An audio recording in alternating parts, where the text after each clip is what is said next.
ou boa noite. 18 horas a gente nunca sabe se é boa tarde ou boa noite. Sejam bem-vindos a mais um podcast do apóstolo Luciano Vicente, é nós aqui, começando mais um bate-papo. E hoje, pastor Alex Bovo. Bem-vindo, meu amigo. Fala aí. Pastor Luciano, prazer, uma alegria poder estar aqui nessa tarde. É uma honra, uma alegria poder compartilhar um pouco das experiências e vai ser muito legal a gente ter esse bate-papo aqui que nós vamos falar de tudo hoje. Vamos falar de tudo. E a pastor Jonathan tá aqui, que me mandou a agenda da igreja, porque se não mandar eu esqueço. Vamos lá, dia 11 de dezembro nós vamos ter a Rede da Família, gente. A Rede da Família é um dia muito especial e esse ano com uma estratégia diferente, porque todo ano a gente levanta doações de alimento e oferta que ajuda nos nossos projetos sociais e nos nossos projetos missionários. Então, fica antenado aí, as macrocélulas estão envolvidas e concorrendo aí a ida para Bogotá no Congresso, estão correndo atrás aí para levantar recursos, para levantar mantimento, e é muito importante você se envolver. E também, nesse dia, vai estar acontecendo o nosso último batismo do ano. Então, você que ainda não desceu as águas do batismo, você pode aí se preparar para você já terminar o ano com essa aliança em Deus aí, muito importante, e conhecer um pouco mais a respeito do batismo, tá certo? Dia 11 do 12. No dia 7 do 12, vai ser uma quarta-feira, também vai ser uma noite assim, muito especial para nós como igreja, porque nós vamos ter culto de missões, que é a primeira quarta-feira do mês, nós vamos ter a formatura da escola de líderes, nós vamos ter a multiplicação das nossas células, e vamos ter a presença de um outro grande amigo, que é o pastor Renato Rubim, que vai estar também ministrando a palavra essa noite, e vai ser uma noite muito especial. Anota aí na sua agenda, dia 7 do 12. E também uma agenda muito importante, e desde já baixa aí o aplicativo da igreja, para você ficar por dentro das outras agendas, dos outros compromissos que a igreja tem. Daqui uns dias já vai estar abrindo inscrição para o nosso retiro de carnaval. Está chegando, já vai abrir inscrição agora em dezembro, se Deus quiser. Então fica antenado aí. Mas está aberta a inscrição para o processo seletivo, para o nosso seminário teológico, META, que volta ano que vem. Ministério de Ensino Teológico aberto. Vai ser um tempo muito precioso, com certeza de muito crescimento. E se você tem esse sonho, esse desejo de fazer um seminário teológico, pode ter certeza que vai estar se matriculando num seminário de alto nível, muito sério, acima de tudo, com professores comprometidos com Deus, que hoje é um desafio, os bastidores de seminários, só a graça de Deus. E nós vamos ter, então, um processo seletivo no dia 28, agora 28 do 11, às 20 horas, você pode fazer a inscrição no aplicativo da igreja, o valor desse processo seletivo é de R$20, só para ajudar no custeio do processo e para você não ficar de fora. E lembrando que a nossa igreja se reúne toda quarta-feira, nosso culto da semana, se reúne nas células. Se você não está em célula, procure uma célula próxima à sua casa. E também domingo pela manhã às 10 da manhã e à noite às 19 horas. A agenda passada, o pessoal orienta a gente que tem que fazer a agenda no início. Se deixar para o final, o pessoal vai saindo, vai saindo. No final a gente fala tudo de novo, mas a gente fala no início para o pessoal que está chegando poder assistir, ser antenado aí. Muito bem, gente, vamos falar aqui com o pastor Alex Bovo. O pastor Alex é um amigo, nós nos conhecemos há quantos anos? Uns 10? Quase, acho que se não tiver 10 já está quase. Pelo menos isso. Quase uns 10 anos. E assim, foi um presente de Deus para a nossa vida, conhecer o pastor Alex. Sempre que ele vem à região, vem à cidade, vem aqui ministrar, e é um amigo, a gente conseguiu fazer uma amizade, porque isso não é muito comum. Verdade. Não é muito comum. A gente recebe pregadores da igreja, pessoas que vêm, missionários que passam, mas a amizade, manter relacionamentos assim, não são com muitos que a gente consegue. Tempo de mesa, né? Tempo de mesa, e pessoas que a gente pode sentar e conversar coisas normais, abrir o coração, às vezes até sobre situações que a gente esteja enfrentando, que vamos começar até por esse assunto, que eu acho que é uma carência enorme que a maioria dos pastores enfrenta, é a carência de amigo, Verdade. Pessoas de confiança, não que a gente não tenha dentro da igreja, a gente tem dentro da igreja ovelhas que a gente ama, que a gente sabe que também nos ama, que nos respeita, mas que talvez não suporte a determinados níveis de conversa, né? Se a gente for entrar em determinados níveis de conversa, às vezes de crise que nós passamos, né? Que às vezes, não, como não passou, não entende, né? Não entende, não entende. E tem uma frase do pastor, o apóstolo René Terranova, que para mim é uma verdade, que ele diz o seguinte: quem cuida de ovelha é pastor, mas quem cuida de pastor é Deus. E de fato, só Deus que nos entende, né? Ninguém mais nos entende. E quando a gente consegue encontrar um outro pastor que a gente consegue confiar para conversar, para abrir o coração, para ir para um stand de tiro, dar tiro e bater papo, essa coisa toda. Foi bom demais hoje, hein? Foi bom. E como é que é a sua caminhada, cara, nesse sentido, cara? São muitos amigos, tem muita gente. Você percebe essa carência entre os pastores? Já são... Bom, boa noite a todos, né? Boa noite, boa tarde, bom dia. Não sei que hora o pessoal vai assistir, mas verdadeiramente isso é uma carência no mundo inteiro. Assim, a quantidade de pastores, de líderes que sentem essa necessidade, né? Tem realmente essa carência, porque automaticamente você acaba dando muito, né? Dando muito, e também você precisa ser ministrado, você precisa também ser ouvido, e aí é onde acabam se entrando, se instalando muitas crises, né? Existe um livro bem interessante que eu até recomendo para quem é líder, para quem é pastor e para quem lidera qualquer ministério. Tem um livro do Wayne Cordeiro que se chama Andando de Tanque Vazio. Não sei se você já leu. Não. Recebendo. Então, é difícil. E eu percebo também o seguinte, eu digo relacionado a mim, por exemplo. Às vezes eu passei por algumas situações, enfrentei algumas situações das mais adversas na minha vida. No momento de você querer também desabafar com algum pastor, com algum amigo, né? Às vezes também a pessoa que está do outro lado também não está preparada para ouvir, né? E aí a resposta é só, para mim, vai dar tudo certo, vai ser tudo bem. O grande desafio é saber se a pessoa que está do outro lado é de confiança.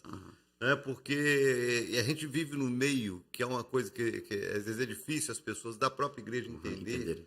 Né? E novos convertidos, você amadurecer um novo convertido para que ele entenda que igreja é uma bênção, é o corpo de Cristo, é uma agência de Deus na terra, uma agência do reino, mas ela tem, né, dificuldades e desafios e problemas seríssimos, né, na liderança, principalmente na liderança, não vou falar nem nacional não, na liderança de uma maneira geral, que é essa questão da confiança, né, como a gente enfrenta, talvez seja essa uma das maiores dores do ministério, é justamente a traição.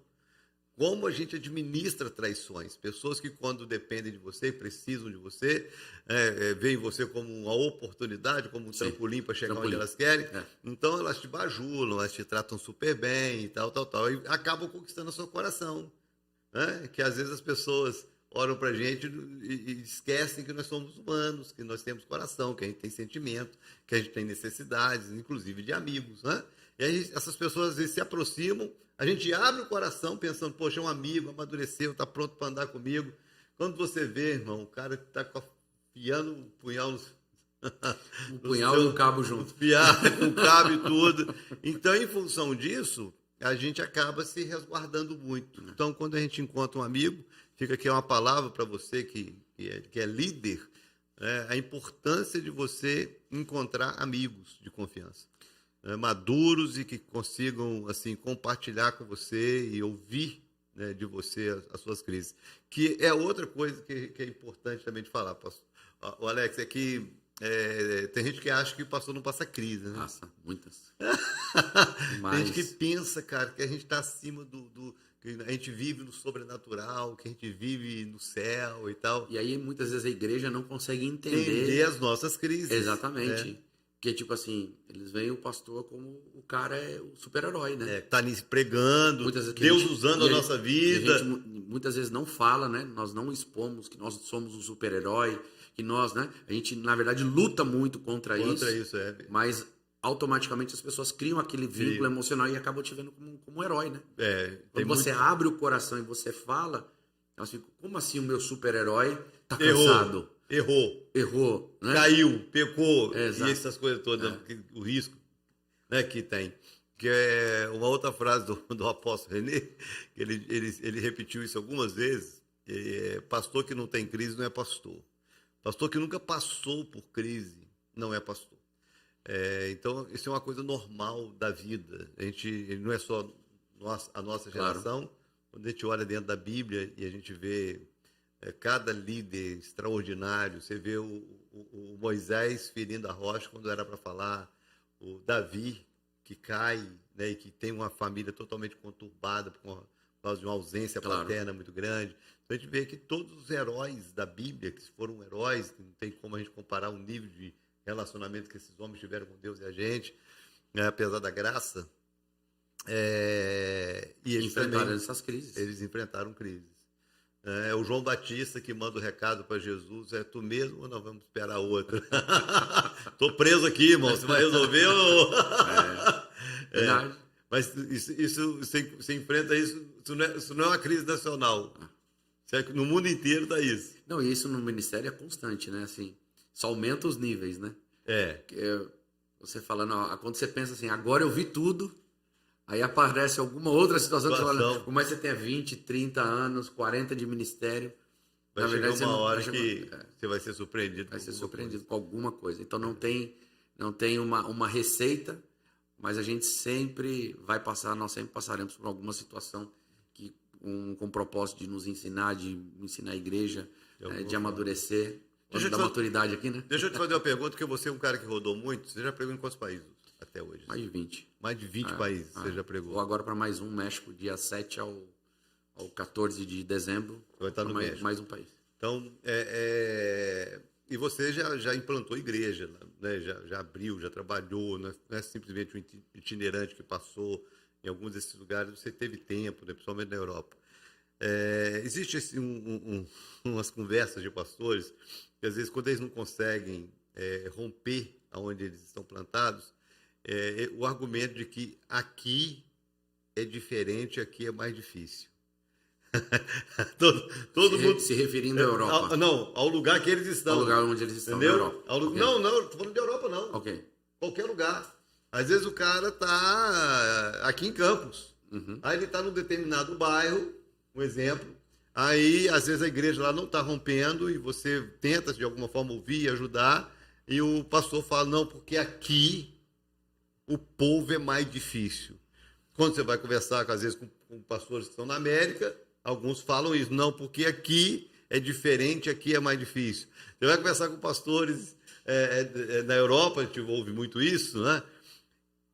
É aqui que é mais difícil ou é o pastor que ainda não pegou o rio de Deus para fazer acontecer naquele lugar? Eu acho que são várias... A gente pode abordar aí várias situações, né? Por exemplo, existem pastores também aqui no Brasil enfrentando muitas dificuldades. Eu vou te dar um exemplo. Recentemente, um pastor entrou em contato comigo e o pastor estava com desejo de suicídio. O pastor estava com desejo de suicídio. E um outro pastor que me conhece falou assim, procura o pastor Bovo que ele vai te ajudar. Então eu sentei junto com ele, com a esposa dele. A minha esposa também participou, né, nós ficamos tive primeiro uma conversa com ele de 4 horas seguidas, depois conversei com ele e a esposa, e eu e a minha esposa, pelo menos umas 6 horas também seguidas, ministrando e também tentando entender. Então, um dos fatores, por exemplo, que ele se sentia muito frustrado, porque ele se via uma pessoa realmente muito capaz, um jovem, um pastor jovem, alguns anos no ministério, se via muito capaz, mas se via muito frustrado no lugar onde ele se encontrava, naquele, especificamente ali na cidade de São Paulo, em um bairro, né? E conversando com ele, eu, por ter um pouquinho mais de experiência e ter vindo um pouco antes dele, conhecer um pouco da realidade da cidade, eu identifiquei que ele estava fazendo a coisa certa, mas na geografia errada. No lugar errado.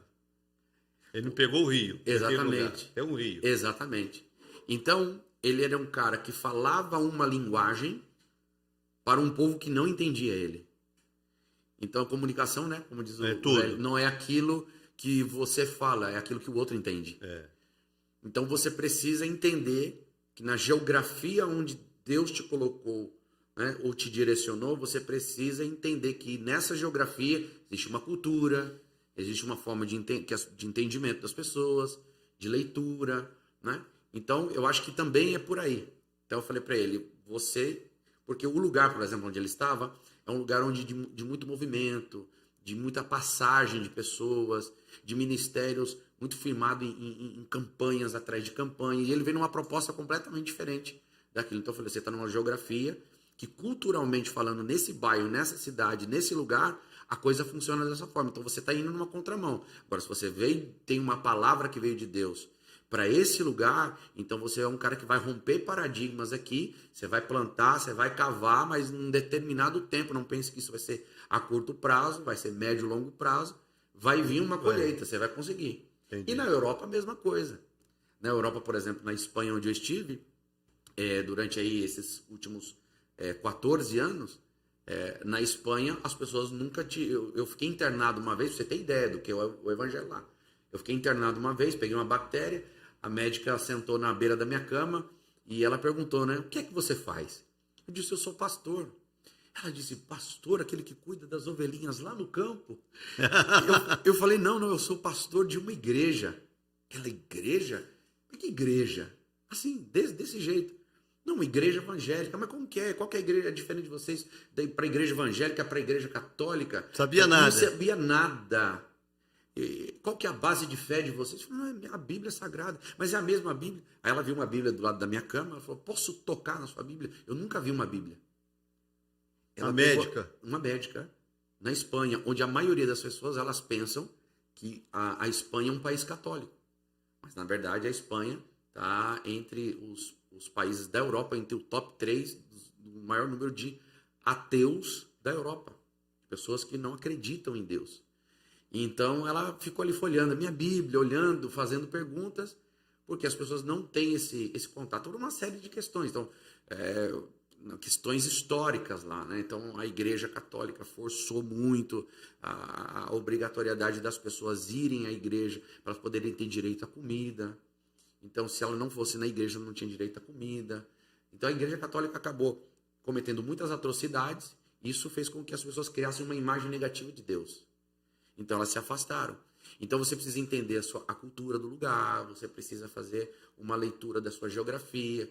Né? Por isso é importante, não apenas o cara que estuda a teologia, mas ele está inserido realmente dentro de um contexto para ele poder entrar nesse rio que você está falando. Então, eu acho que a geografia é uma delas.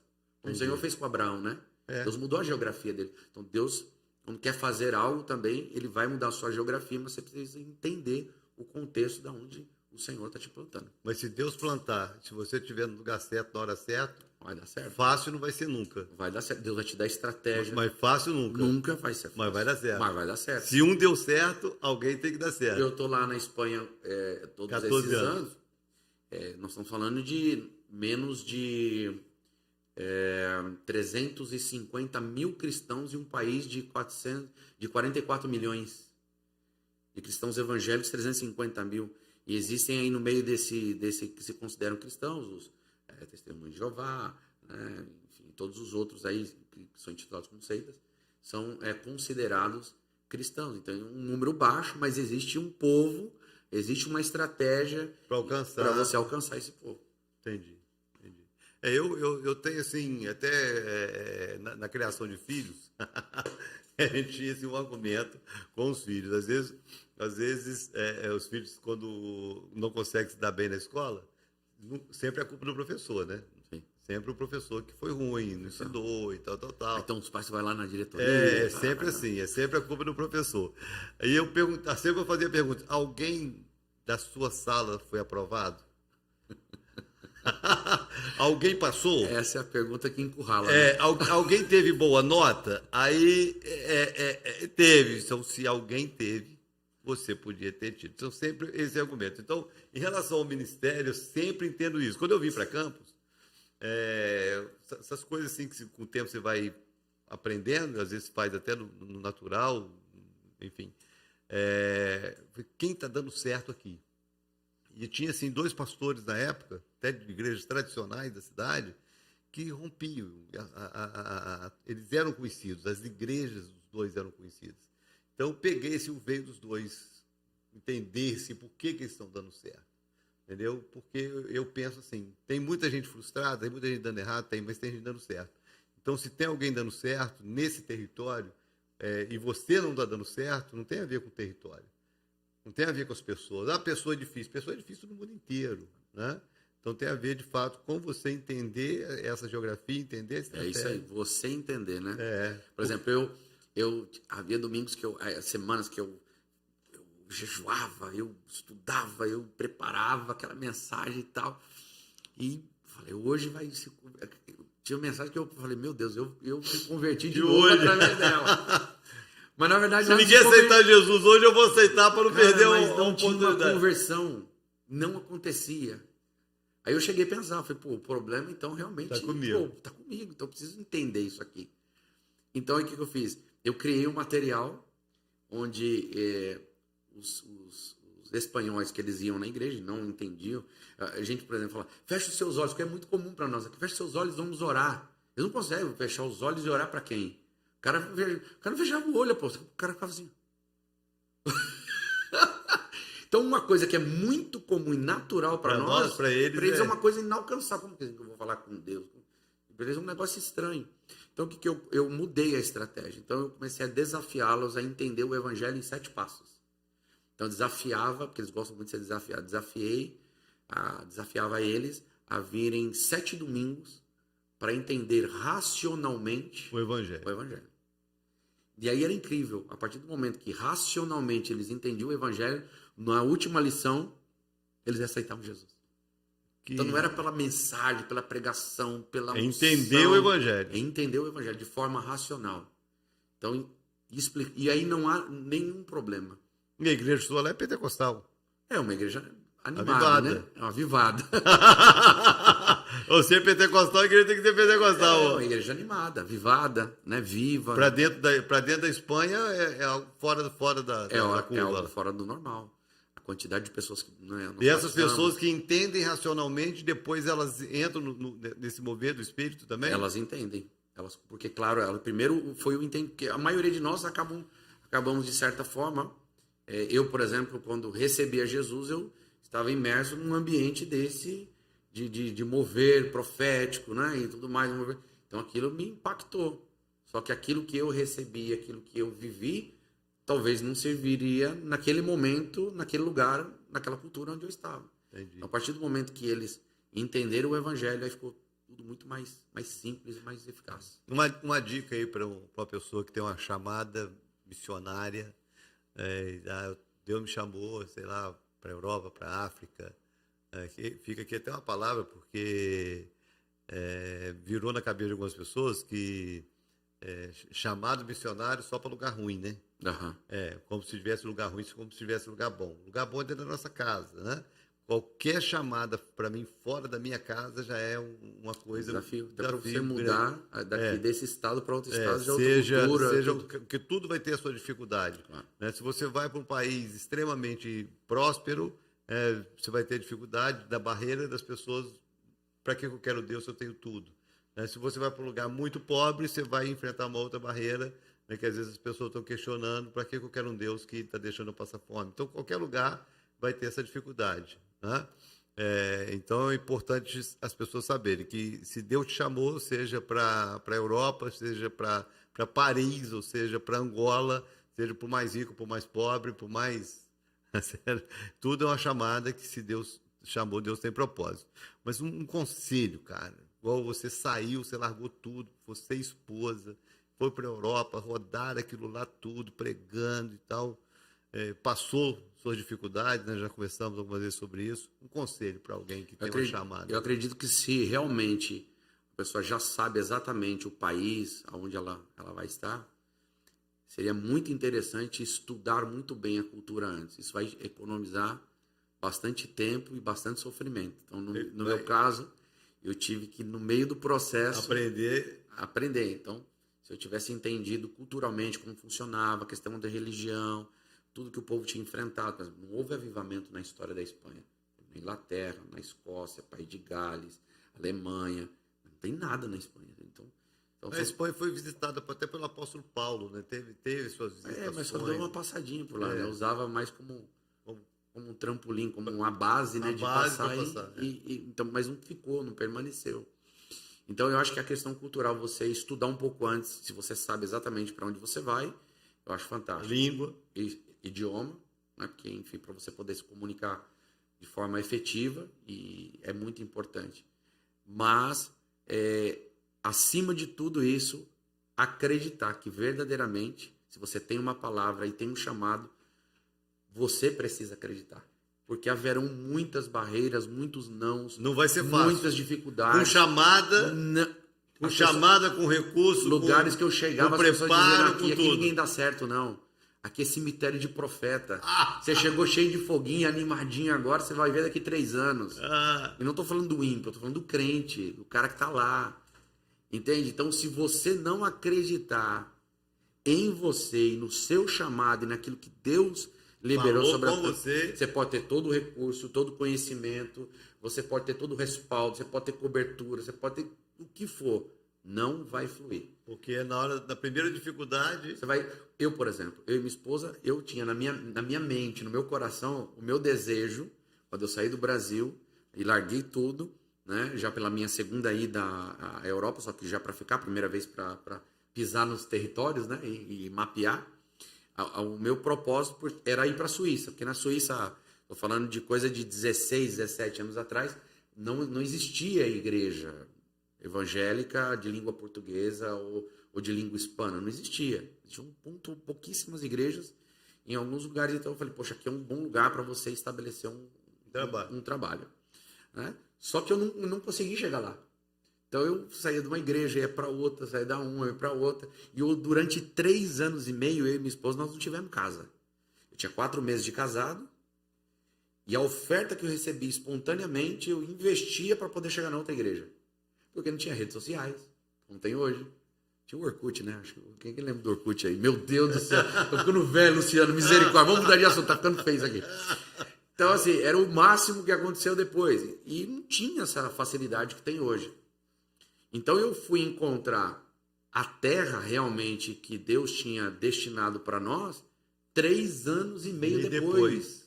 E 3 anos e meio sem ter casa, 3 anos e meio, tinha dia que dormia no chão, tinha dia que comia comida vencida, tinha dia que comia banquete, tinha dia que dormia em hotel 5 estrelas, tinha dia que estava em país que estava com menos 15 graus. E tinha todo tipo de desafio. Assim, 3 anos e meio. 3 anos e meio. Então, o que é isso? É convicção. É convicção. É você acreditar que realmente Deus tem um negócio... Sua mulher é crente, hein, cara? Minha mulher é muito crente. Muito crente. Ela... Porque a gente passa essas coisas doidas assim, sozinho, né? Eu fui pro seminário, passei... Mas sozinho, cara. Com mulher, com...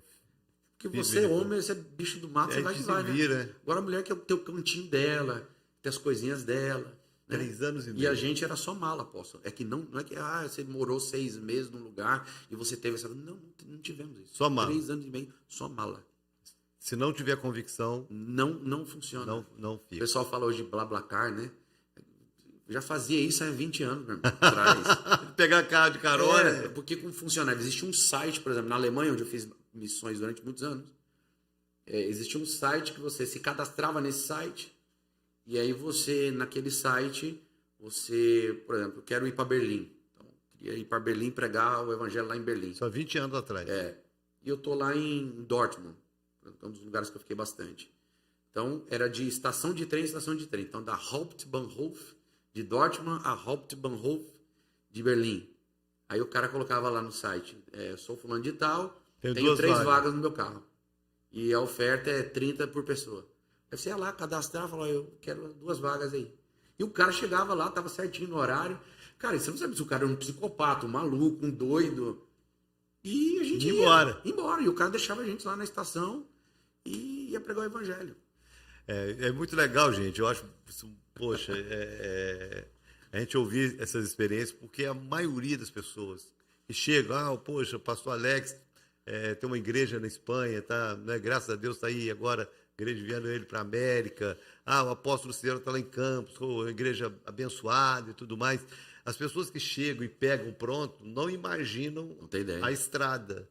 Não imaginam a estrada, o caminho que foi trilhado para chegar aonde nós chegamos, ou a conquista. Então é muito importante. Convicção, né? É importante você que está aí sonhando com o ministério, essa turma que vai se matricular no seminário esse ano aí, sonhando com o ministério, Olha, o ministério ele é uma bênção para quem é chamado para o ministério, uma bênção. E eu sempre falo que o ministério ele só funciona para aqueles que não sabem viver sem o ministério. Se você consegue viver sem o ministério, nunca entre nele. Só entre no ministério se ele se tornar o seu estilo de vida. Eu não consigo viver fora do ministério, entra. Mas se você consegue viver fora do ministério, não entre. Você pode servir a sua igreja, você pode ser uma bênção na vida do seu pastor, mas ministério é para quem está disposto a viver pelo ministério. E saber que com chamado, né, com convicção, com tudo, nunca vai ser fácil. Se um dia o seu ministério, assim, se ele for construído em cima de facilidade, você pode ter certeza que lá na frente ele não vai ter valor. Ministério que é construído sem sacrifício, ele não tem valor. Tem que ter uma história por trás de tudo que foi galgado, né, para chegar aonde Deus tem como propósito nos levar. Vão existir muitos nãos, muitas portas fechadas, né? E então é isso aí, é o chamado mesmo, é essa convicção, essa certeza que vai levar você a viver esse chamado integral. Aí as pessoas falam, poxa, você começou então tão novo, né? Comecei com 24 anos de idade, realmente viajar e o mundo afora, né? Então, agora vamos pastor Alex, presta atenção, você, apesar de você sempre, né, mesmo esses 14 anos, vou colocar aí 14, 17 anos de Europa, né? Você sempre via o Brasil, né, sua família aqui, amigos e tudo mais. Mas agora você vem de vez, aí deixar a igreja lá na mão de um outro pastor e voltar para o Brasil. Como é que foi assim, o choque? Houve um choque da realidade Europa, realidade de Barcelona, porque as pessoas às vezes quando pensam em Europa ou pensam em Espanha, às vezes tem dificuldade de fazer também essa leitura, porque às vezes pensa Brasil. Tem o Brasil São Paulo e tem o Brasil interior da Bahia, tem o Brasil interior de Pernambuco, do Ceará. São os Brasis, né? Tudo é Brasil. Então, na Espanha também tem. Barcelona é uma das regiões mais prósperas tem. Mais ricas, né? Pertence ao estado da Catalunha. É mais desenvolvido. Como é que é sair da realidade Europa, Espanha, Barcelona e vir para o Brasil? Todos os sentidos. Como é que está sendo isso aí, cara? É uma diferença bastante grande, né? A nível de evangelho, aqui, obviamente, que é muito mais, está bastante mais avançado, né? Então, lá ainda nós estamos plantando a semente, né? E plantando e vendo pouco a pouco a colheita desses frutos, dessas sementes que foram plantadas. Então, eu acredito que o trabalho lá, que está sendo feito já há alguns anos, ele vai levar uma colheita num período médio e longo prazo. Que é o que nós estamos colhendo hoje. Há 100 anos atrás. Nós estamos colhendo o que os presbiterianos, batistas, assembleianos plantaram há 100 anos atrás. Exatamente. Então, 100 anos de trabalho, aí, 120 anos, mais um pouquinho, né, de evangelho nesse país. Então, são realidades diferentes. Totalmente diferente. Tem gente que não tem noção. A minha esposa, a família da minha esposa, acho que a avó dela, bisavó, não sei, acho que é avó, que abriu a primeira igreja evangélica aqui de Aperibé. Aperibé é uma cidadezinha que tem aqui perto de Talcara e Pado aqui. E a história é que quando um missionário estava chegando de trem lá, a população esperou ele na estação ferroviária com pedra na mão para apedrejar o cara. E nós não estamos falando de 100 anos atrás, não. Isso é bem menos tempo, né? Então, muitos dos pregadores do Evangelho do Brasil do passado passaram pelo que muitos hoje passam na Espanha, passam na Europa de uma maneira geral, hoje talvez nem tanto, mas passaram 20 anos atrás, passam em países árabes, né? Então o Brasil também passou. Então hoje a gente colhe, a Valnice que fala isso, a Valnice quando vê a gente dando certo no ministério, eu conheci a Valnice bem mais novo, eu tinha uns 20, 21, 22 anos quando eu conheci a Valnice. Faz tempo, então? Tem bastante. E ela quando via assim o pastor dando certo, o pastor novo dando certo, ela vinha assim, meu filho, você não tem noção do preço que nós pagamos para vocês. estarem dando certo hoje. Então, tem muita gente que veio antes da gente, que pagou esse preço em oração, em perseguição e tudo mais, para construir o que Hoje, foi. por exemplo, é bonito participar de Marcha para Jesus, né? Lá em São Paulo, por exemplo, o missionário Manuel de Melo, missionário Manuel de Melo, naquela época, os crentes eles faziam a Marcha para Jesus. Na verdade, quem começou em São Paulo foi ele, há décadas atrás. E enquanto os crentes passeavam nas ruas marchando para Jesus, eles eram apedrejados. A tal ponto que botaram fogo na igreja dele lá na Pompeia. E ele foi para a rádio e ele disse: nós vamos pregar o evangelho hoje sobre as cinzas. E aí foi um dos grandes avivamentos que aconteceram ali na cidade de São Paulo, em cima das cinzas. Então queimaram a igreja do cara. O povo era apedrejado, o povo saía na rua para ser apedrejado. Aí hoje essa turma que sobe lá no palanque, no trio elétrico, baixando o lindim, que lindim, não tem noção de que alguém passou muito antes e pagou um alto preço. Então são realidades diferentes, né? Verdade. Brasil, esse aí já foi o primeiro choque. Só que eu também percebi que eu saí de um Brasil há X anos atrás e eu vi, por exemplo, na minha cidade, né, de São Paulo, onde estava aqueles avivamentos evangelísticos, muitas pessoas se convertendo, as igrejas cheias e tudo mais. E quando eu voltei, eu percebi uma frieza. Grande. As igrejas se esvaziaram. E aquilo me chocou. Não, nós experimentamos um avivamento há mais ou menos uns 20 anos atrás. A gente tem esse entendimento só hoje. Porque o avivamento sempre foi assim. Quem estava no meio do avivamento não tinha noção do avivamento. Só entendeu o que era o avivamento depois que ele passou. Porque você sentiu falta daquilo de bom que tinha, né? E muitas igrejas, elas conseguiram até manter a questão de números. Mas a maioria perdeu, de fato, essa graça. Então essa foi uma das coisas que me chocou também. Porque eu saí com uma mente do que tinha acontecido no Brasil, daquilo que eu tinha vivido e participado. E quando eu voltei depois de alguns anos, aquilo não tinha mais se esfacelado. Agora, e como país, cara? País. Porque tem algumas características na Europa assim, que chamam atenção, até a nível de turismo e tudo mais, né? Que são segurança, as questões sociais, educação, de primeira, saúde. São coisas que a gente sempre ouve. O pessoal que está em Portugal, que está na Europa. Vem para o Brasil. Tem um choque também nesse sentido? Tem um choque. Tem um choque de cultura, tem um choque de segurança. Se bem que nós estamos agora passando por uma fase também a nível de segurança muito difícil, a nível político muito difícil. Mas é por causa aquele monte de imigrante, aquela pessoal que está vindo, subindo ali da África, caindo ali, fugindo de guerra. Tem a ver com isso ou tem a ver com a política? Eu tenho convicção de que é realmente por causa da questão política, pura e simplesmente política. Porque queira ou não, as pessoas, a maioria delas não sabem, a Europa é socialista. Hoje só a Itália que está dando entrando na contramão aí com a extrema-direita, né, com a mulher que foi eleita da extrema-direita. Qual outro país lá que é de direita ainda? A Alemanha é direita, não? Não, a Alemanha... A Merkel era mais ou menos um centro-direita, mas ela é uma... Rapaz, eu estava pensando nisso hoje. A gente ouve isso na política, cara. Porque fulano é centro-esquerda ou centro-direita. Não existe centro-esquerda, centro-direita. Existe. Ou é direita ou esquerda. Pode ter até um centro, né? Centro de macumba, tem centro. Mas na política, ou é direita ou é esquerda, cara. Centro-esquerda. Centro-esquerda ele é esquerda. Centro-direita ele é direita. Ou ele é direita ou é esquerda. Entendeu? Eu não consigo ver essa coisa. Não, porque tem que ter um equilíbrio. Não existe esse equilíbrio. Eu não consigo enxergar esse equilíbrio. Entendeu? Enfim. Eu acho que pode falar o que quiser, né? Cada um tem a sua opinião, essa é a minha. É aquela coisa que Jesus falou: quem comigo não ajuda espalha, não é por mim, é contra mim. Então, se você ou não é.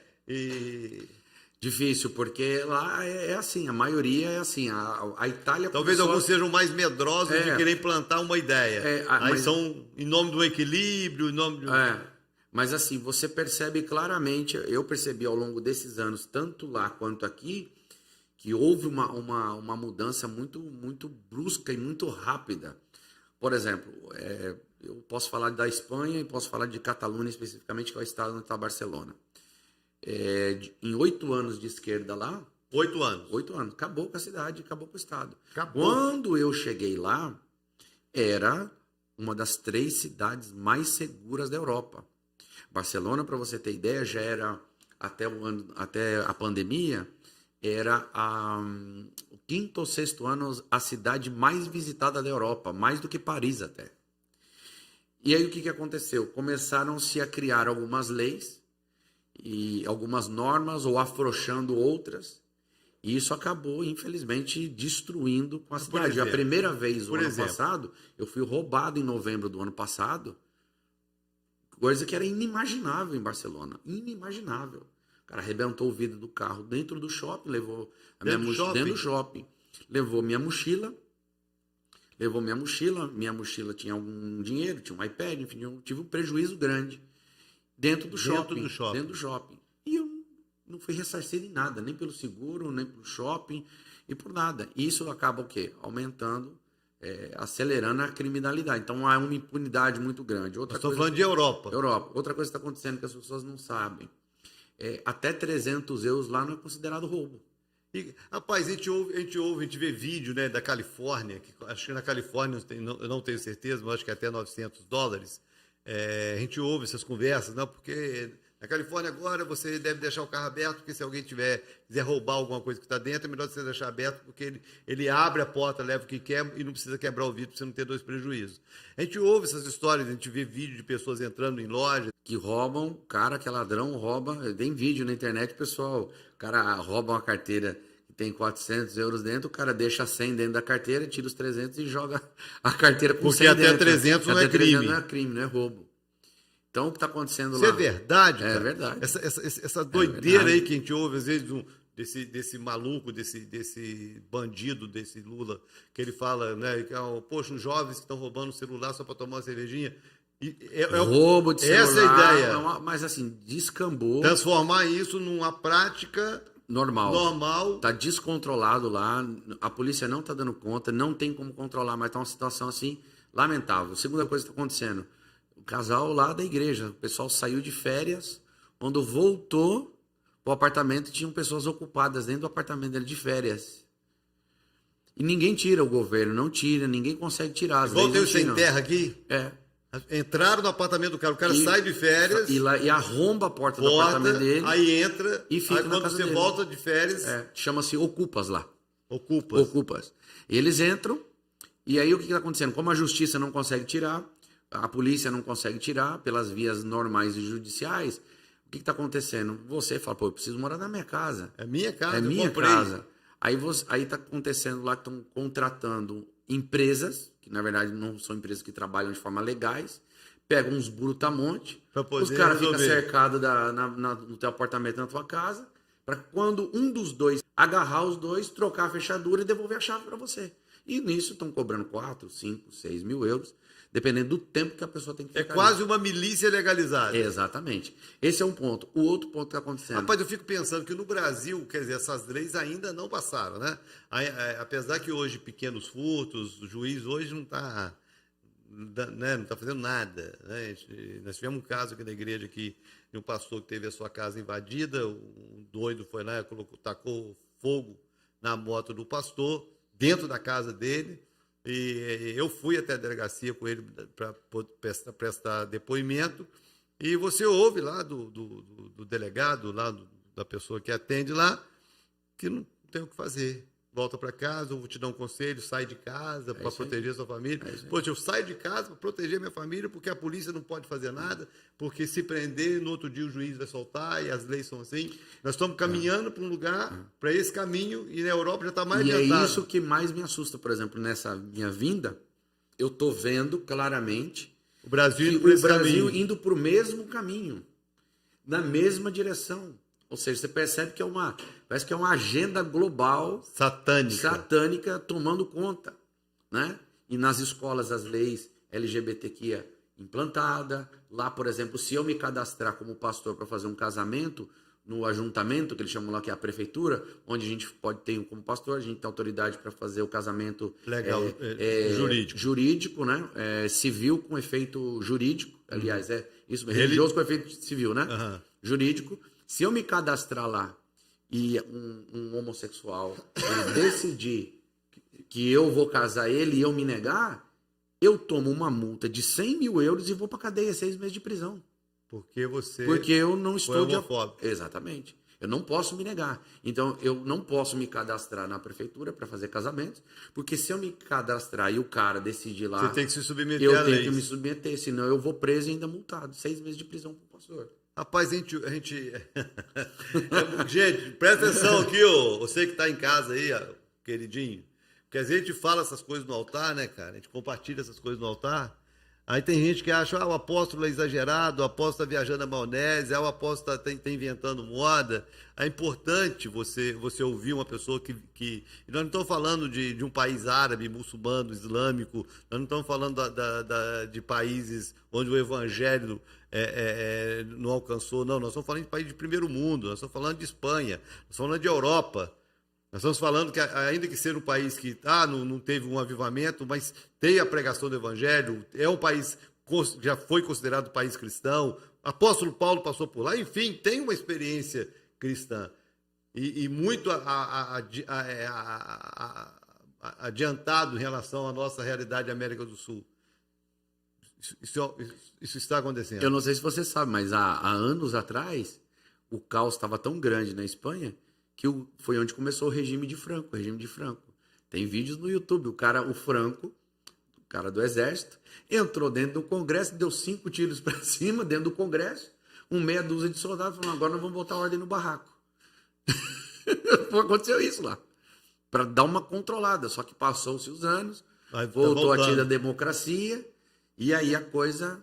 acelerada, e a agenda cada vez mais acelerada, e as coisas acontecendo. Por exemplo, os bancos constroem apartamentos, as pessoas invadem os bancos, os apartamentos construídos pelos bancos, os bancos para arrancar as pessoas de dentro, estão dando dinheiro para eles saírem. Aí o que eles fazem?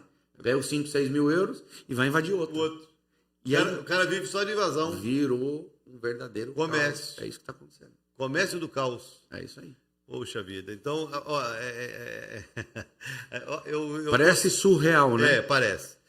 Mas é uma realidade. Eu tenho visto assim, o Brasil, eu estou com 55 anos e eu nunca vi um Brasil tão antenado com política como eu estou vendo hoje. Apesar de ter muita gente alienada, eu acho que sempre vai ter gente alienada, gente que não está sabendo de nada e não quer saber de nada, como se aquilo que está acontecendo no país dele não atingisse ele de alguma forma direta mesmo, não é nem direto, não é direto que atinge a todos, mas eu tenho visto um país assim mais interessado. Né? E nos últimos 4 anos foi despertado na nação brasileira uma mentalidade de direita, conservadora, que sempre existiu, mas que nunca se uniu para isso. E reativou o patriotismo. O patriotismo. Entendeu? Então, às vezes, a gente fala de determinados assuntos, e eu sei que tem gente que não gosta, acha que não deveria envolver, porque é pastor, porque é igreja, essa coisa toda, que para mim é uma das maiores ignorâncias que tem. Porque não tem como, diante de uma calamidade dessa, a gente não é impossível ficar calado. Não, a gente não tem sangue de barata, não, né, de jeito nenhum. E quando você vai para a Bíblia, você vai... O que não falta são exemplos bíblicos de pessoas que fizeram diferença na sua geração, no seu momento, porque tiveram envolvimento político. Foi um José do Egito, foi um Daniel na Babilônia, e são inúmeros. Então, a importância da gente entender, da gente levar isso a sério, porque eu falo do púlpito da igreja, o que eu puder fazer, o que eu puder brigar para que a minha bandeira nunca mude de cor, eu vou brigar. Porque imaginar, cara, eu fico imaginando, meus filhos vão casar, amanhã vem neto, não consigo imaginar uma neta, uma esposa, uma ovelha, uma nora, entrar no banheiro e ter um cara lá urinando do lado dela e você... Eu não consigo entender, imaginar, aceitar esse tipo de coisa. Você trabalhar a vida inteira, a Bíblia diz que o homem de bem deixa herança para os filhos. Nós já temos um problema sério na questão de herança, que é o que eu acho absurdo. Eu estava ouvindo um advogado falando, minha mulher passando um vídeo lá para a gente assistir, que também é um absurdo, né? A gente é tributado em cima de herança. O que já acontece na Alemanha, tá?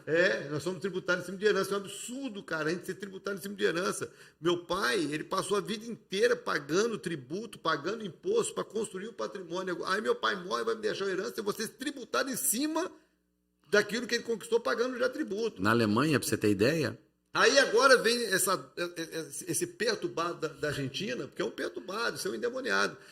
Na Argentina não vai ter mais direito à herança. Aí vem esse ladrão, esse bandido desse 9 dedos, falar que a ideia no Brasil é também essa, porque não tem porquê o cara deixar 10 bilhões de patrimônio e o cara vagabundo que não fez nada poder dar aquilo tudo. Vagabundo é ele que nunca fez nada. E fica no engraçado hotel que a mulher dele morreu, ele pediu para desbloquear, né? De 5 milhões. Interessante isso. Podia ter deixado para os pobres. Então, eu fico revoltado com esse negócio. Respira, calma. Porque eu fico revoltado, cara, porque, para mim, por mais que seja na cabeça de algumas pessoas, o capitalismo é injusto. Para mim, o capitalismo ele é injusto para quem não trabalha. Para mim, o capitalismo é injusto para quem não produz. Para mim, o capitalismo é injusto para quem não aproveita as oportunidades que tem. Né? Porque o capitalismo você ganha pelo que você faz. Né? Então, se você faz... Você não vê uma pessoa no capitalismo não ser recompensada pelo que ela faz. Que nós temos um governo paternalista, né? Que é um governo que você trabalha, você paga lá 40%, 50%, 60% de impostos, dependendo do produto que você tem. Né? Você trabalha a vida inteira para, no final da sua vida... Olhe lá se tiver direito a uma aposentadoria. Não nos é ensinado educação financeira. Né? Por quê? Porque querem um povo alienado. Né? Por isso nós estamos vendo as escolas tal como estão. Eu fui um dos que retirei meus filhos da escola e sou praticante do homeschooling, eu e minha casa. E eu vi a evolução dos meus filhos. Nós somos o primeiro grupo em São Paulo a praticarmos o homeschooling. A diferença, o crescimento, o avanço das crianças, a desenvoltura delas em todas as áreas, na matemática, com idiomas. É um negócio assim... Isso aí não tem mais sala de aula não, irmão. Presta atenção, você está por fora. Avassalador. Não tem mais sala de aula não. O professor não vai para a sala de aula mais ensinar geografia, português, matemática, não. O cara vai para lá defender os ideais políticos de esquerda, que a maioria dos professores são de esquerda. E quando algum professor sério resolve dar aula, ele é escrachado dentro de sala, se não for pelos alunos que diz respeito, às vezes pela própria instituição que não respeita o professor que quer dar aula. Na Alemanha, você estava falando da Alemanha sobre os imóveis e tudo mais. Lá é mais fácil. As pessoas às vezes nem querem receber a herança, ou nem querem receber. Se eu quiser dar a casa para você, eu quero presentear você com a casa. A quantidade de impostos que você vai ter que pagar por receber o presente que eu estou te dando, você nem quer. É enorme. Socialismo. Inglaterra, a casa fica no nome da família durante um período de 80 anos no máximo. Depois ela volta para ser da rainha. Tudo é da rainha. Exatamente. Então, as igrejas, por exemplo, na Alemanha, todas elas pertencem ao governo. As igrejas luteranas pertencem ao governo. Os pastores são contratados pelo governo. Então, há um controle extremamente rígido em cima da igreja, em cima dos pastores, daquilo que é falado, sobre a sua casa. O que a gente fala? Surreal. O que a gente fala para um pastor brasileiro que diz que é de esquerda? Dá para botar aquele cri, cri, cri, cri. Fala a mim, você que está vendo isso na prática na Europa. Nossa, é totalmente contrário à palavra. Não tem como, não tem argumento para você defender. Não existe argumento para você defender. É incompatível. Completamente com ou o cara é ignorante de Bíblia ou ele é ignorante político. Não, ignorante é o que você falou, né? Qual é o significado da palavra ignorância? Aquele que sabe da verdade e ignora. Essa é a palavra ignorante. Então não é que o cara não sabe. Saiba. Ele sabe e estão se posicionando por esse lado sombrio e tenebroso. São pessoas que estão ignorando realmente a verdade, mas elas sabem. No fundo, elas sabem qual é a verdade. E elas estão indo contra essa verdade. Então não tem como. Para mim, incompatível. Completamente incompatível. E a gente vê gente grande aí, influente, né, que tem muitos seguidores e tal. Rapaz, é surreal. E tá cheio de crente acreditando, cara. O que é mais louco é isso. Vai acompanhando aí os bastidores da política e sempre eu queria até deixar uma palavra aqui direcionada para alguns públicos específicos. Primeiro para você que é minha ovelha, você não tem noção da alegria, do orgulho que eu tenho de ter você como ovelha, porque eu aprendi que não é pastor que escolhe ovelha, é ovelha que escolhe pastor. Então, se você me escolheu para ser o seu pastor, é uma honra para mim te pastorear e saber que você tem um compromisso com Deus e que você acredita na voz do seu pastor. E é uma honra para mim, uma alegria. E continue crendo, né? Continue crendo, vamos continuar lutando. Acho que esse é o nosso papel. E eu queria deixar uma palavra para você que é ovelha de um pastor que é de esquerda. Vou te dar uma palavra séria que eu dificilmente eu falaria isso em qualquer outro contexto, mas esse eu vou falar. Largue essa igreja o mais rápido que você puder.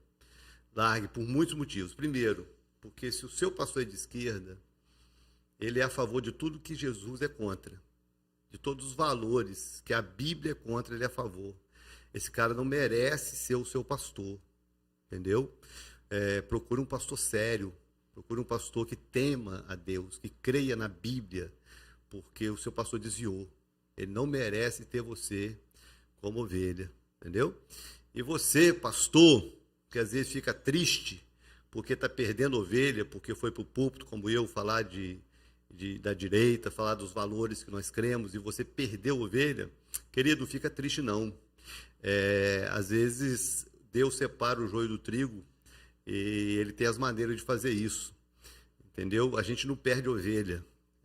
Quando sai esse tipo de gente, porque nós estamos defendendo a verdade, é Deus limpando o curral para as ovelhas de verdade poderem multiplicar, entendeu? Então fica tranquilo que é Deus que cuida do rebanho e o rebanho vai dar certo. E você, pastor, que se diz de esquerda, você precisa ter um encontro com Jesus.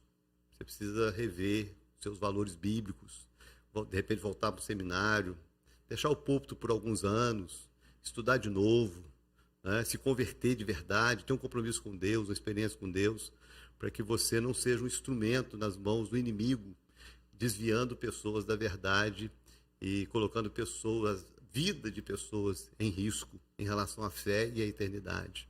Fica aí, guarda essa aí, porque os dias são maus.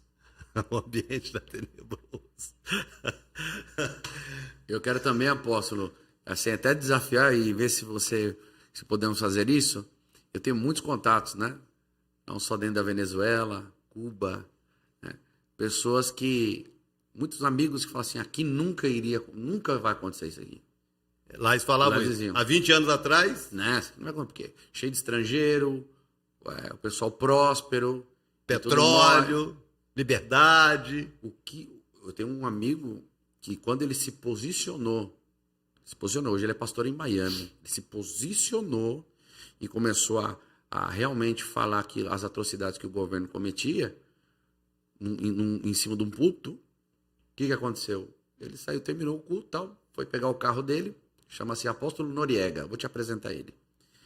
O carro não funcionava, um empresário dele falou, pastor, pega o meu carro, vai embora com o meu carro e arruma o seu carro, o que der, e amanhã, depois, 2 dias e tal, quando tiver o tempo, você resolve e me devolve o carro. E pegou e foi embora com a esposa dele.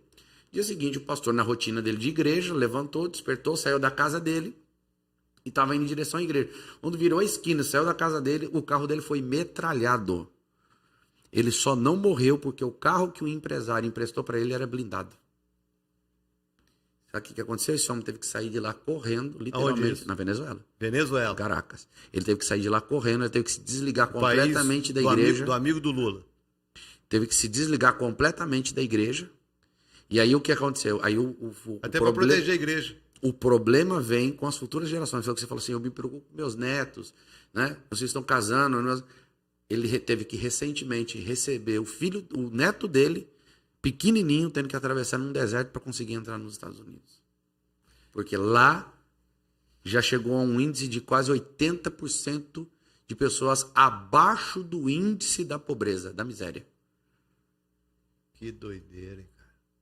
Em Cuba, a mesma coisa. O mundo não está sabendo, as pessoas não estão vendo. Mas já tem mais de 30 dias que o povo em Cuba está nas ruas, estão prendendo, estão massacrando, estão batendo nas pessoas. Eu tenho uma amiga pastora também em Miami, inclusive o pessoal da Record entrou em contato comigo para eu facilitar, né? Eles vão fazer uma reportagem nos próximos dias, exatamente sobre isso, uma série de reportagens. E ela sabe que eu tenho muito envolvimento com o povo hispano, e ela me contactou, o pessoal da Record, falou, pastor, conhece alguém e tal? E ela conhece uma pessoa, ela dedica-se a arrancar as pessoas de Cuba para tentar levar para os Estados Unidos. Ela tem uma ONG para tentar salvar, porque lá não é que a pessoa é dificuldade só de fugir do país, é ela fugir do bairro. Ela é porque presa no bairro onde ela está é controlado. Então a pessoa tem que ter um plano de fuga para sair do bairro aonde ela vive. Por exemplo, muita gente vai fazer turismo, mas não vê nada. Mas por que não vê nada? Os caras estão presos no bairro, está controlado a polícia. E mesmo o povo sem arma, ela estava me falando, o povo já está há 30 dias na rua. Falou assim, porque antes, pastor, pelo menos o básico tinha. O básico o que era? Um saquinho de arroz de 2,5 kg por semana, um saco de sal por mês, um pacotinho de açúcar a cada 15 dias, e assim o povo ia. Mas agora falou, nem isso está tendo mais. Aí o povo não está aguentando mais.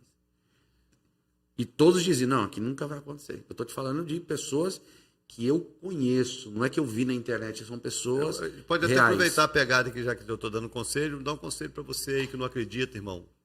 Poxa, eu pago a sua passagem, pode ir para Venezuela que eu pago, só de ida.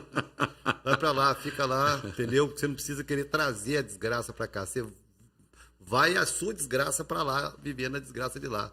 Pronto, fica você em paz onde você quer, no lugar que você quer, a gente fica em paz no lugar que a gente quer, dá tudo certo. Gente, vamos terminar. Tem que fazer a parte 2, parte 3.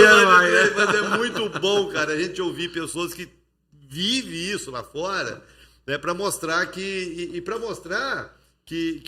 eles também não acreditaram no evangelho, vivendo o evangelho e amando vidas, e lutando pela liberdade, porque não é só a liberdade de viver, é a própria liberdade da pregação do evangelho, né? Se tem paz na cidade, a gente vai estar em paz. Essa é a palavra que a gente precisa se apegar a ela.